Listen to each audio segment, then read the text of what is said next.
글로벌 소식 확인해 보겠습니다. 글로벌 클로즈업입니다. 네, 이투데이 김희진 기자 모셨습니다. 안녕하세요. 안녕하세요. 네, 오늘 내용들 먼저 살펴보시죠.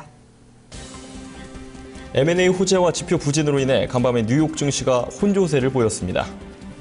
미국의 4월 소매 판매가 전월 대비 0.1% 증가해 예상치를 하회했습니다. 독일 중앙은행이 2016년 물가 전망이 낮을 경우 22의 6월 통화 완화책을 지원할 전망입니다.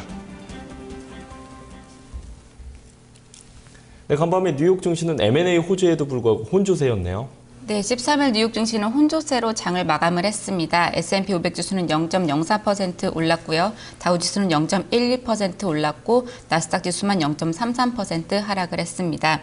S&P 500 지수는 이날 장 초반 사상 처음으로 1,900선을 넘었는데요. 하지만 장 중반에 엇갈린 지표로 오후 들어 상승폭을 반납하는 모습이었습니다.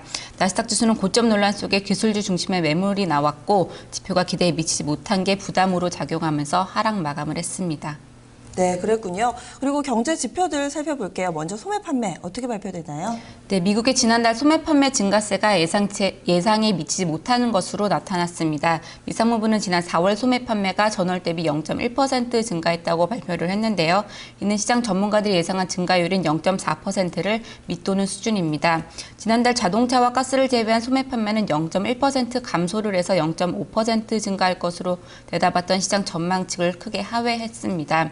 전문가들은 지난 겨울에 이상 한파의 영향으로 억눌렸던 수요가 3월 달에 일시에 풀린 뒤에 소비자들이 다시 지출을 조절한 것으로 분석을 하고 있고요.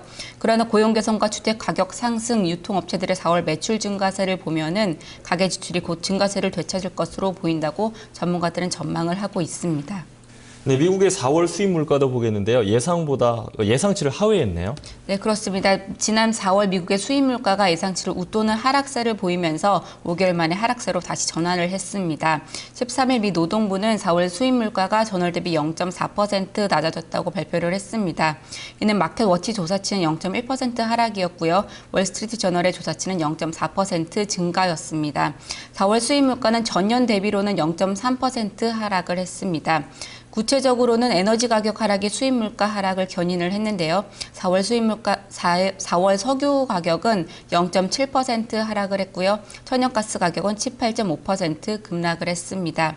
수입 식품과 신선 채소 가격 역시 0.7%씩 내렸고요. 3월에는 3.4%나 올랐었는데 식품 가격은 전년 대비 4.2% 상승한 수준이었습니다. 네, 그랬군요. 그리고 글로벌 펀드 매니저들이 현금 비중을 늘렸다라는 얘기가 들리던데 어떤 소식인가요? 네, 글로벌 펀드 매니저들이 현금 보유 비중을 2년 만에 최고치로 높이면서 위험 회피 전략을 취하고 있다고 CNBC가 13일 보도를 했는데요. CNBC에 따르면 뱅크 오브 아메리카 메릴린치는 최근 펀드 매니저들을 대상으로 포트폴리오 구성에 대한 설문조사를 실시를 했는데요. 이에 따르면 펀드 매니저들은 포트폴리오의 5%를 현금으로 구성을 하고 있다고 대답을 했습니다. 이 같은 비율은 2012년 6월 이후 최고치인데요. 또한 4월의 포트폴리오에서 주식 비중은 전월의 45%에서 37%로 크게 낮췄습니다. 설문조사에 답한 펀드 매니저들의 3분의 1은 지정학적 우려가 증시에 가장 큰 위협이 될 수 있다고 지적을 했고요. 중국 부채에 대해서 우려한다고 답한 비율도 30%를 넘었습니다.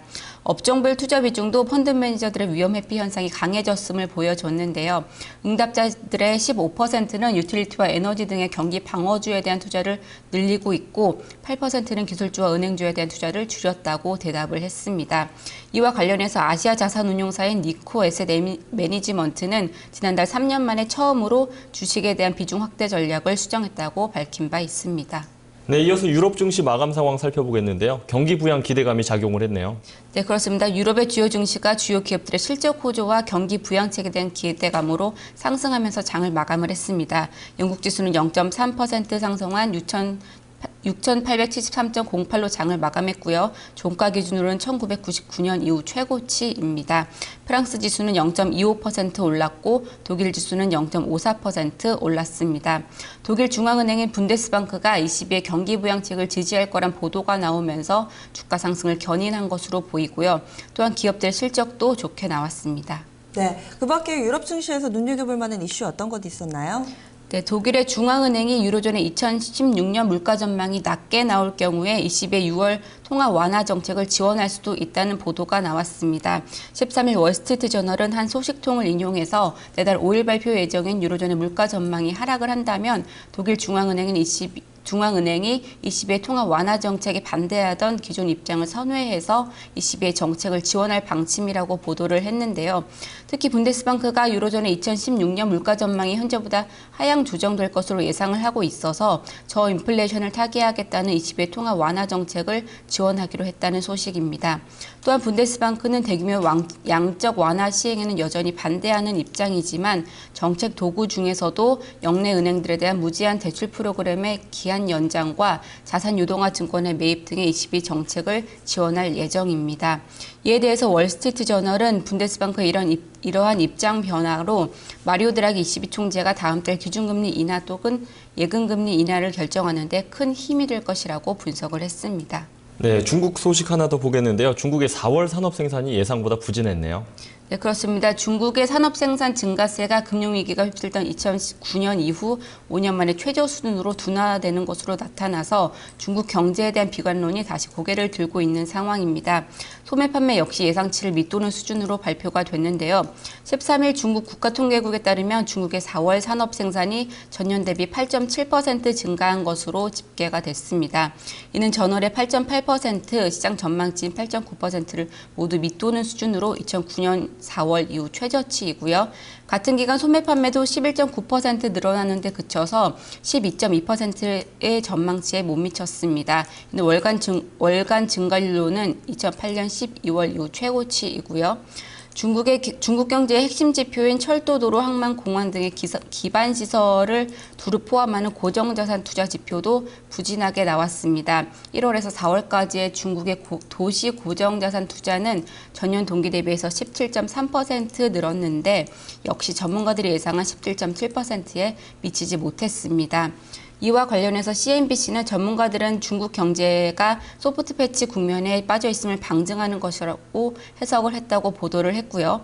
전문가들은 중국 성장세가 약해지고 있으며 중국 정부의 경기 부양 노력이 실물 경제 효과로 나타나려면 시간이 많이 걸릴 것으로 내다보고 있습니다. 네, 마지막으로 상품 시장 간략하게 짚어볼까요? 네, 국제유가는 주간 미국 원유 재고 감소 전망으로 상승을 했습니다. 1.1% 올랐고요. 101.70달러의 거래를 마쳤습니다. 이는 종가 기준으로 지난 4월 24일 이후 최고치입니다. 금값은 약보합세를 나타냈고요. 0.1% 하락한 1294.80달러의 장을 마감을 했습니다. 네, 기자님 오늘 말씀 고맙습니다. 네, 미증시 상승을 제한하는 부분이 바로 이 경제 지표였습니다. 우선은 미국 GDP의 70% 정도를 차지하는 소매 판매 이 부분이 좀 예상치를 하회하면서 부담으로 작용을 했고요. 그리고 수입 물가 같은 경우는 5개월 만에 하락세로 전환하면서 인플레이션에 대한 부담은 없는 것으로 나타났습니다. 이런 가운데 유럽 증시 대부분 상승을 하는 흐름이었고요. 그리고 전일 발표됐던 중국 지표가 좀 부진했다라는 부분까지 짚어봤습니다. 글로벌 클로즈업 함께 하셨습니다.